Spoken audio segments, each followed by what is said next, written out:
അവൻ ഇറങ്ങി ഓടി. ഓ എഫ് എക്കാരുടെ മൈക്കിൾ കയറി കയറാൻ പോയി. കുഴപ്പമില്ല, അവനെ ചെയ്സിട്ട് പിടിക്കാം.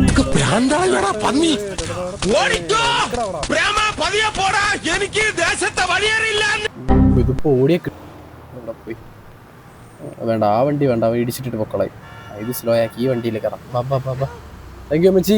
ഈ ജാഗ്വാർ ഞാനിപ്പോൾ എടുത്തിട്ട് കൊണ്ടുവരും. കുറ്റവാളിയെ പിടിക്കാൻ വേണ്ടിയിട്ടാണ്. ടെപ്പോട്ടെ അവൻ അവിടെ കിടന്ന് ഓടുന്നുണ്ട്. ഇതിനങ്ങ് ഇടിച്ചു കൊന്നളയാമ്പാ. Just miss. കുഴപ്പമില്ല, ഒരു പ്രാവശ്യം കൂടി. ഇല്ലടാ, അതെന്താ കിട്ടാത്തിരുന്നത്? ബാറ്റ്മാൻ ഇവനെല്ലാം ഒഴിഞ്ഞു മാറി കളഞ്ഞല്ല. ഇതിലെ എന്തായാലും ഇടിച്ചിരിക്കും പതുക്കെ. ഞാൻ ഇടിക്കുന്നതിന് പിന്നെ വേറെ ആരും ഇടിച്ചു. ഇല്ലടാ, ചത്ത്. ഇനിയിപ്പം തലയിൽ കൂടെ ഒക്കെ കയറ്റി ഇറക്കിക്കൊണ്ട് പോയി. ഇവനെ എനിക്ക് ഒറ്റയ്ക്ക് ചിത്രവധം ചെയ്യണം, വേറെ ആരും ഉപദ്രവിക്കരുത്. എനിക്ക് ഒറ്റയ്ക്ക് ഉപദ്രവിക്കണം. അവരെ തലയിൽ കറക്റ്റ് ഗ്രിപ്പ് കിട്ടുന്നില്ല. കുഴപ്പമില്ല,